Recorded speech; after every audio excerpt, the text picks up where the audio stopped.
അല്ല, കേരള ഗവർണർ യഥാർത്ഥത്തിൽ ഇത്തരത്തിൽ പരാജയപ്പെട്ടു പോകുന്നത്, നിയമവഴിയിൽ പരാജയപ്പെട്ടു പോകുന്നത് 10ാമത്തെ 11ാമത്തെ തവണയാണ്. എത്ര കോടി രൂപയാണ് നമ്മുടെ ഖജനാവിൽ നിന്നും ഇതിനു വേണ്ടി തൂർത്തടിക്കുന്നത്? യഥാർത്ഥത്തിൽ വല്ല പ്രശ്നങ്ങളുമുണ്ടോ?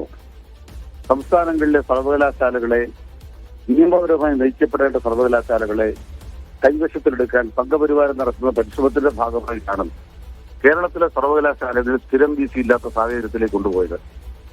അവിടെയെല്ലാം RSSുമായി ബന്ധപ്പെട്ട സേവാഭാരതിയുടെ പരിപാടിയിൽ പങ്കെടുക്കുന്ന, RSSന്റെ പാദപൂജയ്ക്ക് ഇരുന്നു കൊടുക്കുന്ന, അവർക്ക് പാദപൂജ ചെയ്യാൻ തയ്യാറാകുന്ന ആളുകളെ നിയമിക്കുന്നതിന് വേണ്ടിയാണ് ചാൻസലർ പ്രവർത്തിച്ചുകൊണ്ടിരിക്കുന്നത്. അങ്ങനെ പ്രവർത്തിക്കുന്ന ചാൻസലർക്ക് താൽക്കാലിക വീസി നിയമനവുമായി ബന്ധപ്പെട്ട് പോലും കൃത്യമായ ഒരു കോടതി വിധിയുണ്ട്. നിങ്ങൾ നിയമിക്കാൻ താൽക്കാലിക വീസിയുടെ കാര്യത്തിൽ പോലും സംസ്ഥാന സർക്കാരുമായി സഹകരിക്കണം. ഒരു പാനൽ ഉണ്ടാകണം. തോന്നിയ പോലെ വെക്കാനാവില്ല. അപ്പോ മോഹൻ കുത്തുമേലുമായി ബന്ധപ്പെട്ട കേസിനകത്ത് ഒരു വിധി വന്നത് ഒരു അറേഞ്ച്മെന്റ് മാത്രമാണ്, ഒരു താൽക്കാലികമായ ഒരു അറേഞ്ച്മെന്റ് മാത്രമാണ്. ഒരു മുട്ടുശാന്തിക്ക് ഒരാൾ ഇരിക്കുന്നു. ആ മുട്ടുശാന്തി ഇരിക്കുന്ന ആളാണ് സർപ്പം പോലെ കേരളത്തിന് നേരെ വിഷം ചീറ്റിക്കൊണ്ടിരിക്കുന്നത്.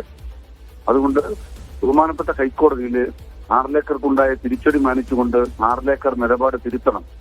സർവകലാശാലകളെ ജനാധിപത്യപരമായും നിയമപരമായും പ്രവർത്തിപ്പിക്കാൻ ചാൻസലർ തയ്യാറാകണം.